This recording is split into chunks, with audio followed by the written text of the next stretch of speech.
Today, we have a trending topic, wealth preservation across the generations. I'm Valerie Zammitti of Zammitti Law, an estate planning attorney in New York and New Jersey, and we help folks achieve peace of mind by providing the utmost in value every day.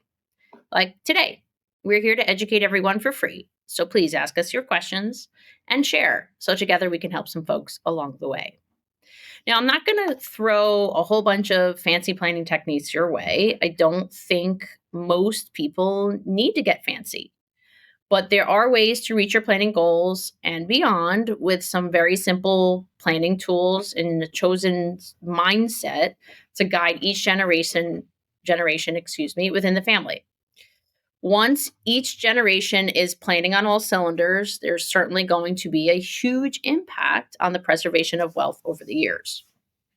Now, speaking to my generation first, and I'll be kind and just call us the sandwich generation, meaning we're raising kids and we're caring for aged parents, right? The key pointer for us in this generation is don't forget yourself. You cannot care for your kids or your parents if you're not around. And if you're not around, who's going to do those things? This is planning. It's the what if scenario, question and answer that gets you to a place where you have the right people in the right place at the right time.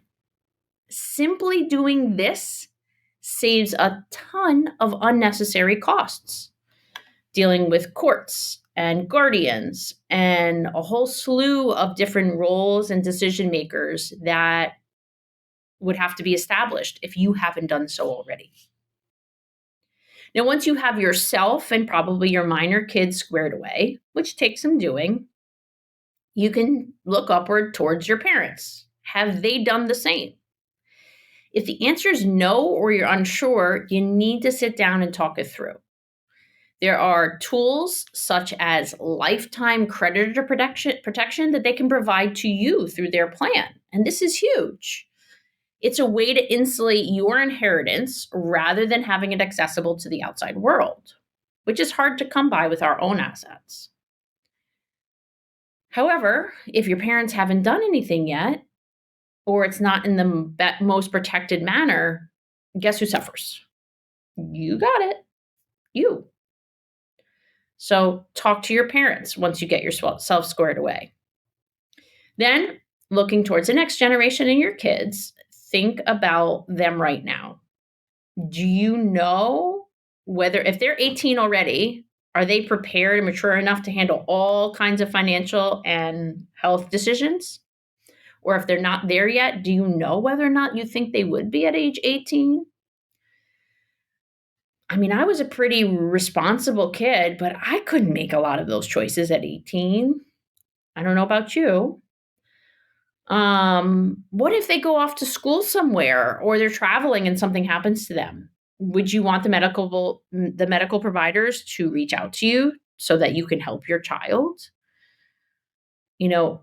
If so, your young adult definitely needs to set up an estate plan for themselves relative to any periods of incapacity so you can be there to guide those choices.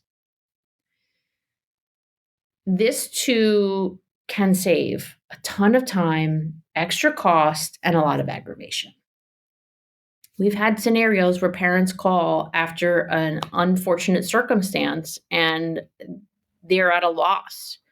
And they have to either wait to see if their child recovers enough to give them authority to do certain things and give them access, or the unfortunate circumstances, again, going to a court and going through guardianship proceedings and all of these things that take time, money, and much more turmoil, given already the state of emotion that's going on. Now, of course, there are some tips and tricks that can help a family diversify, insulate, and go even further in wealth preservation. But you have to start with the core first. So get to it. Reach out to an estate planning counsel in your state and start it for you first, and then help the generations around you. We hope that you've learned something new here today and that you choose to share.